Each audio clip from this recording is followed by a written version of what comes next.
It is day 5, which means it is fall down day. I think we're on track. You know, last night we actually got a lot of progress. This is what we got so far. We got this nice mosaic, triangles, some slow stones. Nathan's placing some barriers, I believe. Triangle again, wall, fall wall. We got this bench set up as well with an upward sauna mod technique and then some speed walls. Down here last night I was working on these, I don't even know what to call it, but they're just like branch offs with the diamond technique. They go like halfway between the next domino row. Of course, we got this awesome spiral. I finished this, which took me 8 hours. Cool wall here. And then the final, what is it called? The nonagon star, but it's not really nonagon. It's an 18-sided star.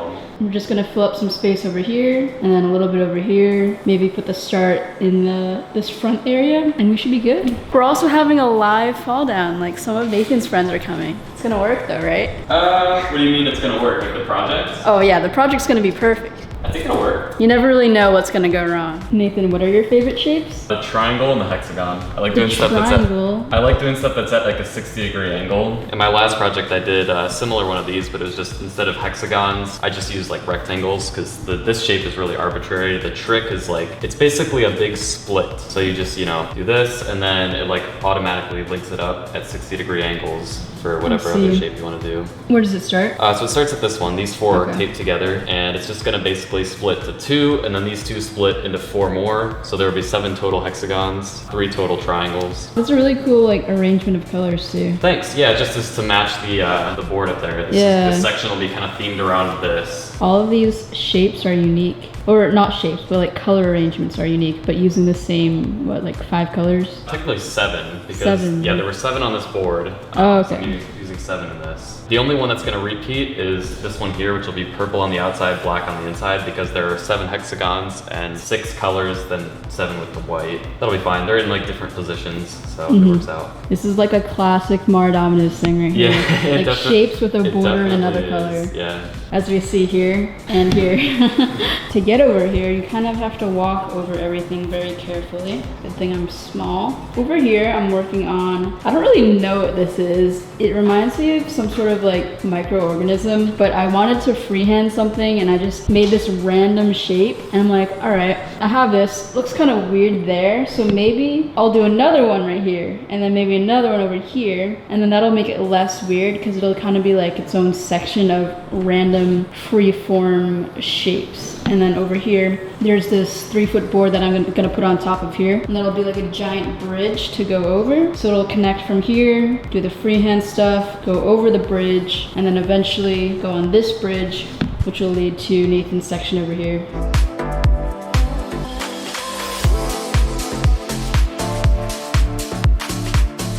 So I'm filling in this area and it's really sketchy because I have to go over the setup and kind of balance myself in it to reach this area. And this is like kind of my specialty now, like going into weird small areas that only I can fit into. I've been sitting like this for like 2 hours and my ankles are like, it's a workout. I feel bad making you do it, but I think I have no chance of being able to do that myself. Yeah, it's okay. I'm fine with Yeah. it. It's good to be short sometimes. You all remember the stereotypes video. Oh yeah.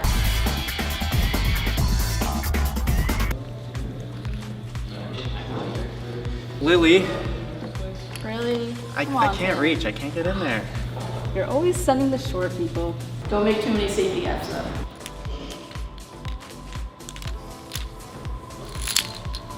Should have left another safety gap. You know what's funny is that I actually don't leave that many safety gaps. Like that was completely made up for like my character, I guess. I'm leaving more now than I normally do. I normally like leave very few and fill them in like as I go. Yeah. Pretty you like. have to fill them in as you go. Exactly, because I can't do this. Yeah. I can't really just like, you know, hop around my setups anymore. But I mean, I'd rather not do this, but I always somehow get into the position where I have to like reach into it somehow. I'm almost done though. I see it looks extremely difficult how you're building this part. How do you think you're gonna do this part, like kind of that's still open where the bins are? I'll either sit there or right there and then reach over. This is gonna be tough too. I'm also making Lily do this part because I really do not want to knock these things over because those are pretty much like almost full day projects for Lily, and I would feel terrible. If one of those blinds falls, it's gonna be so hard to rebuild. Yeah. You can't put your foot anywhere really. Yep, we're just gonna not knock it down. Yeah. Until it's time.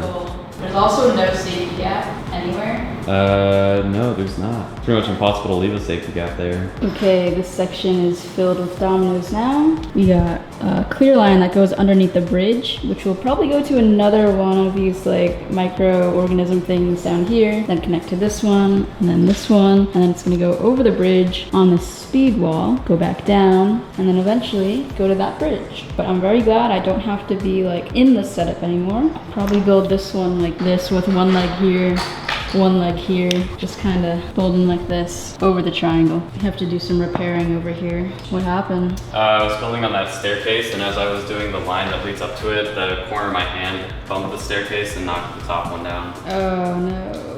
It's always weird building on staircases, like especially from a weird angle. Yeah, well, it wasn't because I was building on the staircase, it's because I was just building a line close to it, and my hand was like the other side of my hand, this part just like nudged the capla, and it just caused one of them to fall over. Yeah, a lot of building dominoes is just figuring out where you're next to other dominoes and staying away from them and just being very aware of everything in your body. But luckily we had safety apps anyway, so this wall would have been fine. It's just kind of a pain to rebuild.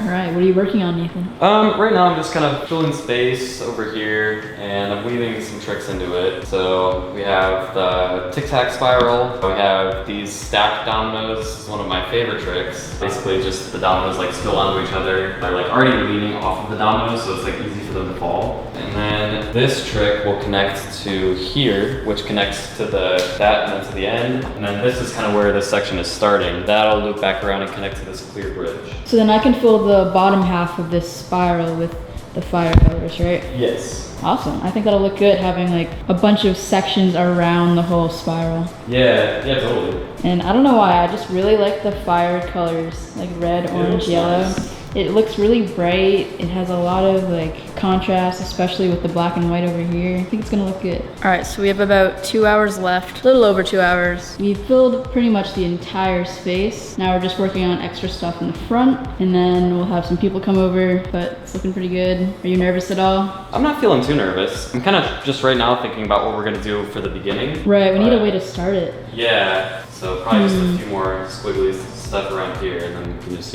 What if we use that glass thing and we like The glass split a shelf. domino? Something more than just a domino line. Yeah, we could get, what I did in Domino Chaos 3, which we could just do again, is I got like one of the round tables, and we just slanted this off of it, and then had like, I had the S roll down it, but we could have just dominoes roll down it. I've done that many times as well, but that's always a nice dramatic start. We can think of something though. Yeah. A random object, a blooper or something, I don't know. Anything can slide. All right, 2 more hours. Hopefully nothing falls. Let's go.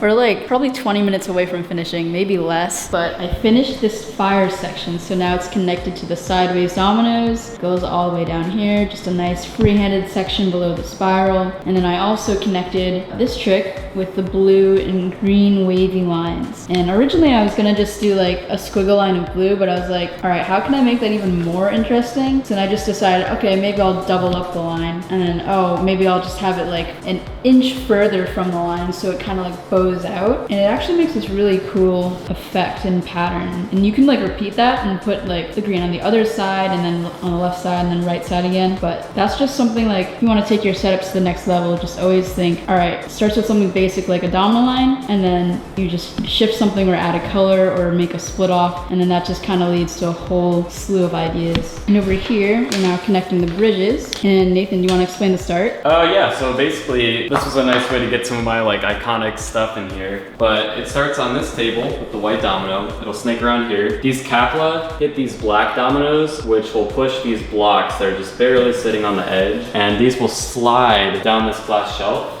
hitting that wooden block, which will trigger the dominoes. Awesome. It's a very cool visual effect. Yeah, it should be. I've done similar tricks in previous videos, but this should be a good one. And in our collab, the greatest sound effect of all time. Oh yeah, I think that might have been the first time I did it, actually. Really? Yeah, I think so. Nice. All right, I think we got maybe like 10 minutes now, actually. Probably like 5 minutes, actually. I just need to connect that line.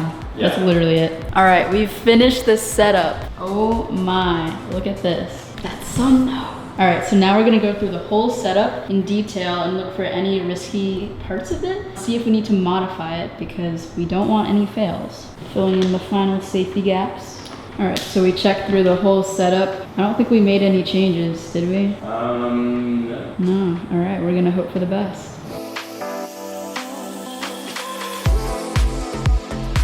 What's up, Domino community? How excited are you for this fall down? I'm so pumped to release this video. And if you enjoyed this build-up series, let me know down below in the comments what you liked about it, because if you do, then maybe we'll make more of these like day-by-day vlogs that can go super in-depth. I find that it's sometimes more helpful than just like one condensed behind-the-scenes video. But anyways, we finished 24,000 dominoes. Be sure to subscribe to MarDominoes, and if you haven't subscribed to this channel yet, this is the H5 Domino community channel where we go really in depth about topics of how to build dominoes, and we just kind of share a love and passion for it together. So thank you for watching, and as always, I'm Hevish5, and keep on building.